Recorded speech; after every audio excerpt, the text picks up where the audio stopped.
Pourquoi autant de personnes rentrent chez elles épuisées, sans avoir porté de charges lourdes, sans avoir travaillé sous la pluie, sans avoir risqué leur santé, et pourtant complètement vidées? Pourquoi cette fatigue étrange, pas celle du corps, mais celle de l'esprit, celle qui s'installe dès le réveil et ne disparaît jamais vraiment? Pourquoi tant de salariés ressentent un malaise diffus, une gêne silencieuse, comme s'ils jouaient un rôle inutile dans une pièce qui ne mène nulle part? Et surtout, pourquoi avons-nous appris à penser que ce malaise venait forcément de nous? Si tu t'es déjà demandé si le problème n'était pas plus profond, alors reste bien jusqu'au bout. Ce que ce livre révèle est dérangeant, mais profondément libérateur. Bullshit Jobs n'est pas un livre sur la productivité. Ce n'est pas un guide pour mieux gérer son temps. Ce n'est pas un manuel pour réussir sa carrière. C'est un livre qui met des mots précis sur un malaise que des millions de personnes ressentent sans jamais oser le formuler. Son auteur, David Graeber, anthropologue reconnu, ne s'est pas intéressé aux métiers pénibles ni aux emplois mal payés. Il a étudié quelque chose de beaucoup plus troublant. Des emplois confortables, correctement rémunérés, souvent socialement valorisés, mais que ceux qui les occupent considèrent eux-mêmes comme profondément inutiles. Des emplois où l'on fait semblant d'être occupé. Des emplois où l'on produit des rapports que personne ne lit. Des emplois où l'on passe ses journées à justifier sa propre existence. Ce que montre ce livre, c'est que cette situation n'est pas un accident ni un dysfonctionnement temporaire. C'est un système. Dans cette vidéo, nous allons comprendre pourquoi tant de gens sont épuisés sans être pauvres. Pourquoi le salariat moderne abîme l'estime de soi sans forcément vider le compte en banque. Et pourquoi ce malaise n'est ni une faiblesse, ni un manque de motivation. Ce livre ne te dit pas de tout quitter. Il ne te promet pas une richesse rapide. Il t'offre quelque chose de plus précieux, de la lucidité. La plupart des gens pensent que le travail fatigue parce qu'il est difficile. Mais si la vraie cause était ailleurs? Si ce n'était pas l'effort qui épuise, mais le fait de savoir, au fond de soi, que ce que l'on fait pourrait disparaître sans que rien d'important ne change. Si ce n'était pas la charge de travail, mais l'absurdité silencieuse qui use lentement l'esprit. Dans les minutes qui suivent, tu vas découvrir une vérité que beaucoup ressentent, mais que très peu osent formuler. Reste bien jusqu'à la fin, car la dernière partie change profondément la manière de regarder le salariat et la culpabilité qui l'accompagne. Et dis-nous en commentaire, honnêtement, as-tu déjà eu le sentiment que ton travail ne servait à rien de concret?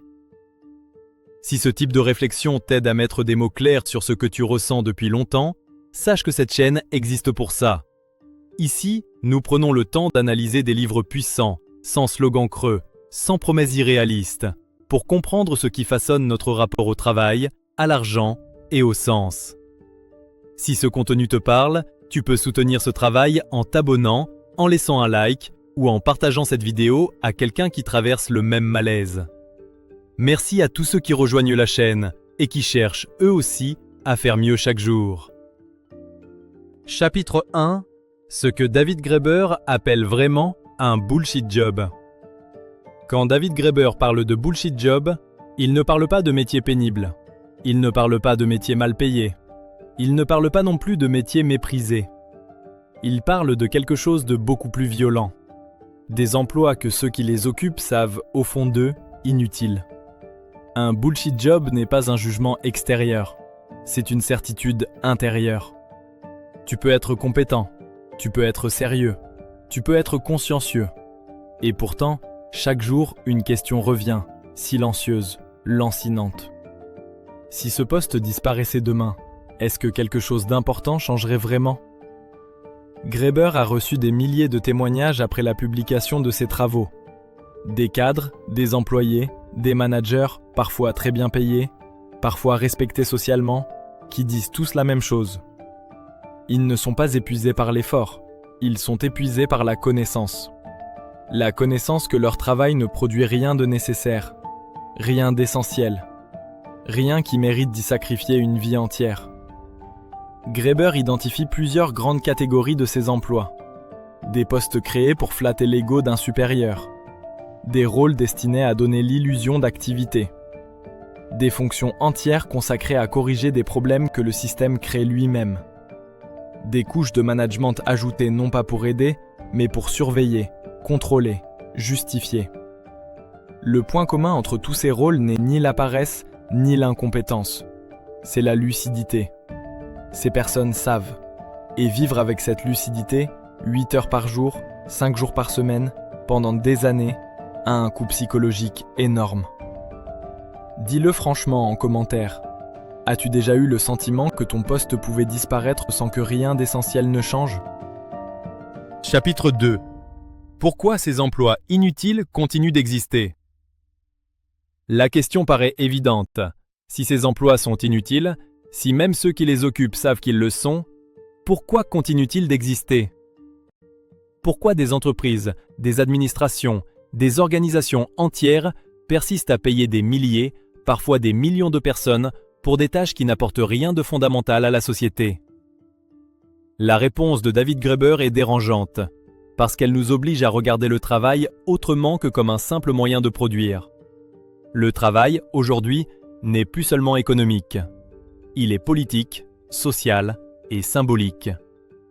Dans les sociétés modernes, le travail sert à organiser la vie des individus, à structurer leur journée, à occuper leur temps, à canaliser leur énergie. Un individu occupé toute la journée a moins de temps pour penser.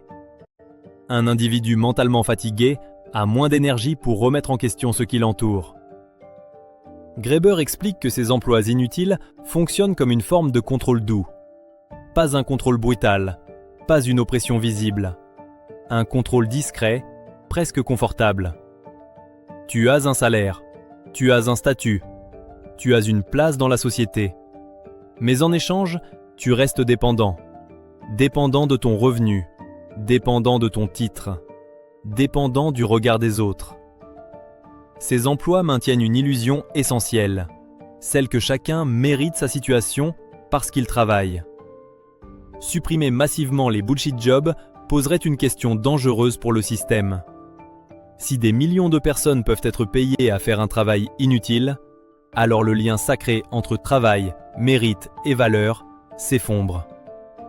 Et si ce lien s'effondre, une autre question surgit immédiatement. Pourquoi certains vivent dans l'abondance pendant que d'autres luttent si le travail n'est pas réellement ce qui crée la valeur ? Pour éviter cette remise en question, le système préfère maintenir l'illusion de l'activité, créer des postes, multiplier les procédures, remplir le temps. Non pas parce que c'est nécessaire, mais parce que c'est stabilisant. Ces emplois n'existent pas parce qu'ils sont utiles, ils existent parce qu'ils occupent, et qu'un individu occupé est plus facile à gouverner qu'un individu libre de son temps. Dis-nous en commentaire, penses-tu que ton travail existe parce qu'il est réellement nécessaire ou surtout parce qu'il occupe ton temps ? Chapitre 3. Le mensonge de la valeur, travail et la culpabilité silencieuse. Depuis l'enfance, une idée simple nous est répétée encore et encore. Travailler dur, c'est être quelqu'un. Travailler dur, c'est mériter sa place. Travailler dur, c'est avoir de la valeur. Ce message est si profondément ancré qu'il devient invisible. Il structure nos choix, notre identité et même notre estime de nous-mêmes. David Graeber montre que ce lien entre travail et valeur n'est pas naturel. Il est idéologique. Dans l'histoire humaine, le travail n'a jamais été sacralisé de cette manière. Il était un moyen de survivre, de produire ce qui était nécessaire, pas une mesure de la dignité humaine. Mais dans le salariat moderne, le travail est devenu une preuve morale. Tu n'es pas seulement payé pour ce que tu fais, tu es jugé pour le simple fait d'avoir un emploi. Et c'est là que le piège se referme. Quand ton travail est inutile, mais que toute ta valeur sociale repose sur ce travail, une dissonance profonde s'installe.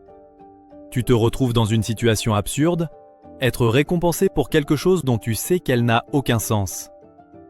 Cette situation ne provoque pas toujours de la colère, elle provoque souvent l'inverse, de la culpabilité. Une culpabilité silencieuse, difficile à expliquer, encore plus difficile à avouer. Beaucoup de salariés ressentent cette gêne diffuse. Ils gagnent correctement leur vie, ils ont une situation stable, et pourtant, ils se sentent imposteurs.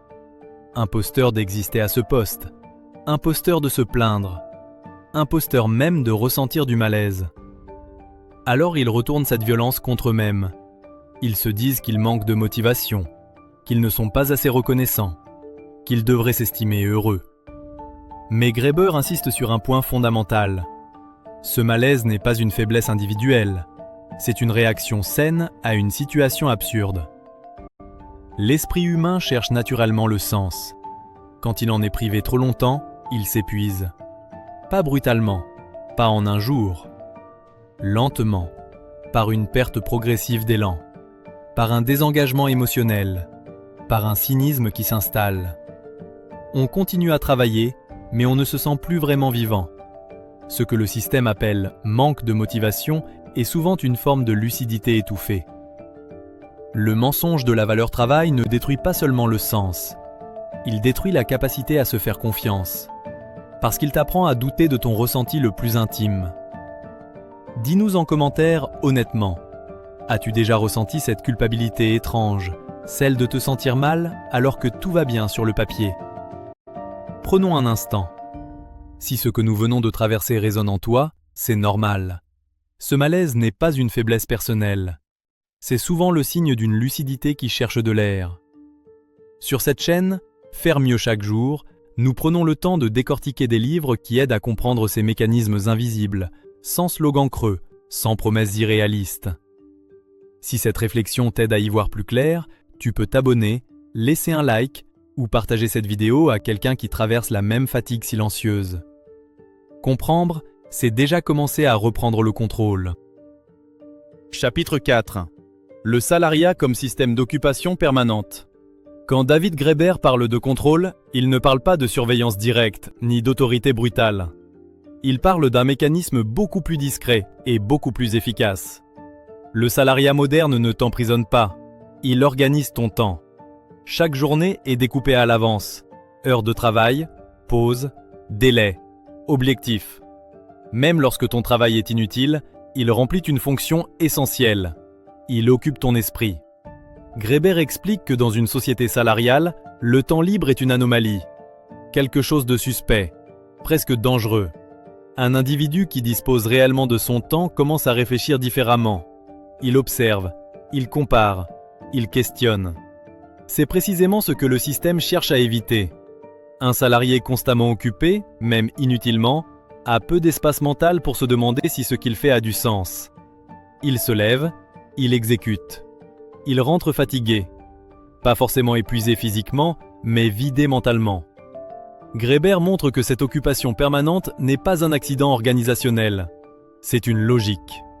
Occuper les individus, c'est réduire leur capacité à contester, à imaginer autre chose, à sortir du cadre. Même un travail absurde remplit cette fonction.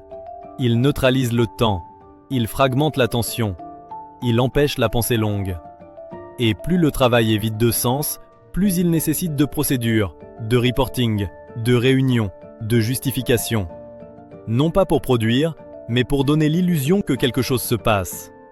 Le salarié devient alors prisonnier non pas de son travail, mais de son agenda. Ses horaires dictent sa vie sociale. Son salaire conditionne ses choix. Son statut détermine sa valeur perçue. Même quand il sait que son travail est inutile, il reste. Parce que quitter signifie perdre bien plus qu'un revenu. Cela signifie perdre une identité, une reconnaissance sociale, une stabilité apparente. Graeber insiste sur ce point. Le contrôle moderne ne repose pas sur la contrainte, mais sur la dépendance. Dépendance au salaire, dépendance au regard des autres, dépendance à la structure imposée. Le bullshit job n'est donc pas seulement inutile, il est fonctionnel. Fonctionnel pour maintenir les individus occupés, fatigués et suffisamment dépendants pour ne pas remettre en cause le cadre global. Ce n'est pas une conspiration, c'est une logique systémique. Et c'est précisément pour cela qu'elle est si difficile à voir quand on est à l'intérieur. Et toi? Honnêtement, as-tu déjà eu le sentiment que ton travail occupait surtout ton temps et ton énergie, sans vraiment te laisser l'espace de réfléchir à ce que tu veux faire de ta vie? Partage-le en commentaire. Chapitre 5. L'inutilité comme violence psychologique silencieuse.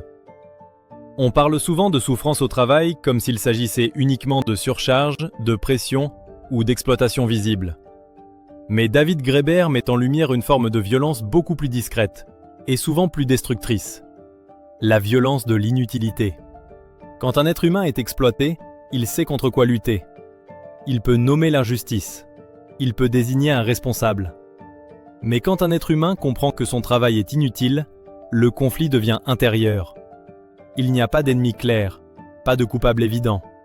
Seulement une question qui revient, jour après jour. Pourquoi suis-je là ? Cette question, quand elle reste sans réponse, devient un poison lent. Beaucoup de salariés en bullshit job ne sont pas maltraités ouvertement. Ils sont même parfois bien traités. Salaire correct, avantages, sécurité apparente. Et c'est précisément ce qui rend la situation si difficile à vivre. Parce qu'ils n'ont aucune raison valable de se plaindre. Graeber explique que cette contradiction génère une culpabilité profonde. Comment oser se sentir mal quand on est payé, protégé et socialement reconnu ? Alors le malaise est refoulé.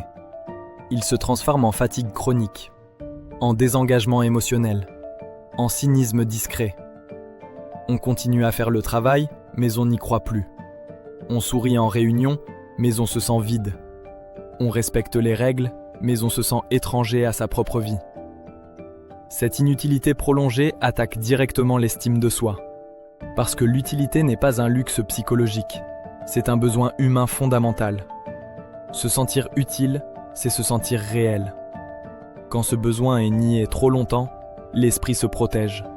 Il se détache. Il s'anesthésie. Il réduit les attentes. C'est ainsi que naît ce que beaucoup appellent le manque de motivation.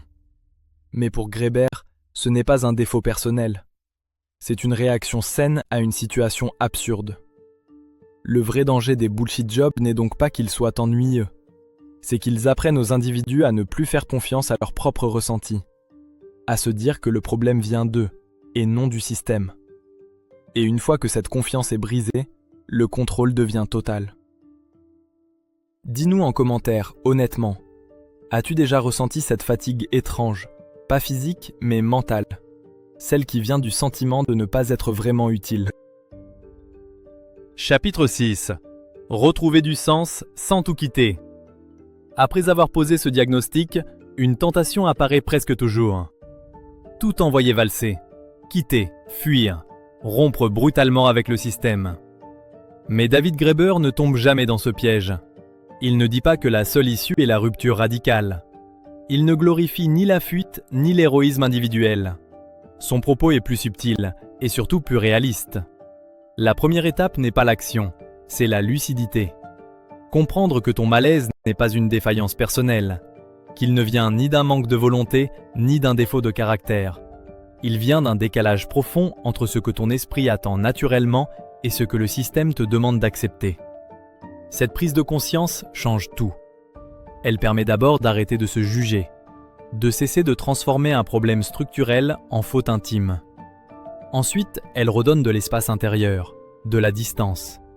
Tu peux continuer à occuper un poste imparfait sans te confondre avec lui, sans lui laisser définir ta valeur, sans lui voler toute ton identité. Pour certains, cette lucidité ouvrira la voie à des changements concrets.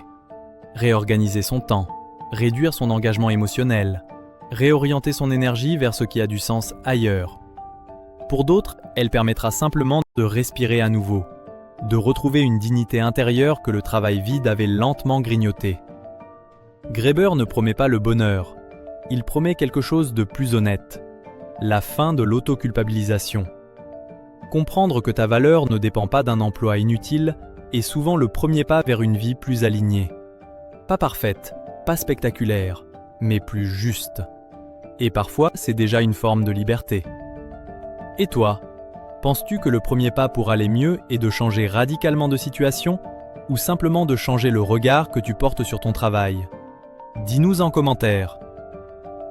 Prenons un instant pour revenir à l'essentiel. Après avoir traversé toutes ces idées, il ne s'agit pas de tout retenir, ni de tout analyser. Il s'agit de laisser quelques vérités simples s'imprimer durablement.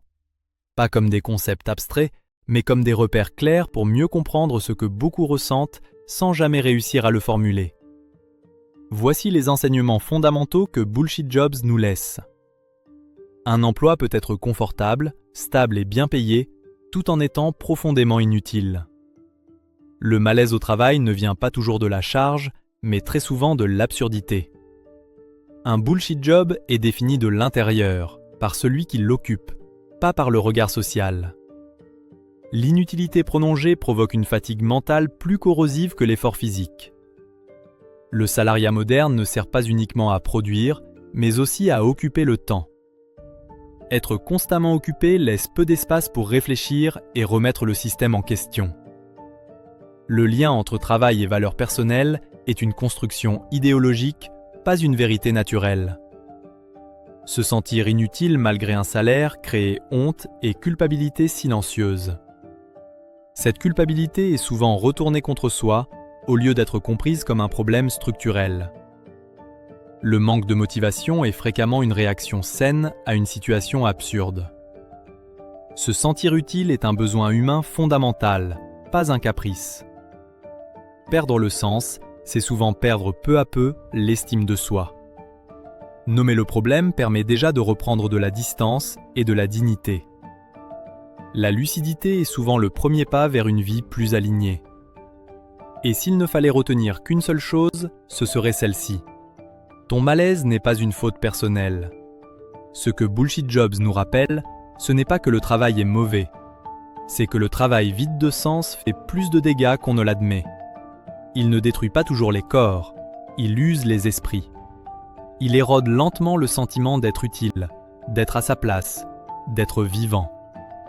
Ce livre ne te demande pas de tout quitter. Il ne te promet pas une échappatoire facile. Il t'offre quelque chose de plus précieux.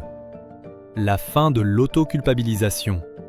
Si ce livre t'a parlé, tu peux le lire ou l'offrir à quelqu'un qui traverse ce malaise silencieux sans réussir à mettre des mots dessus.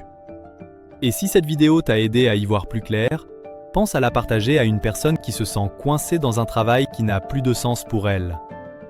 Sur cette chaîne, faire mieux chaque jour. Nous prenons le temps de comprendre, pas de juger, pour avancer avec plus de lucidité. Prends soin de toi et à très bientôt pour une nouvelle vidéo.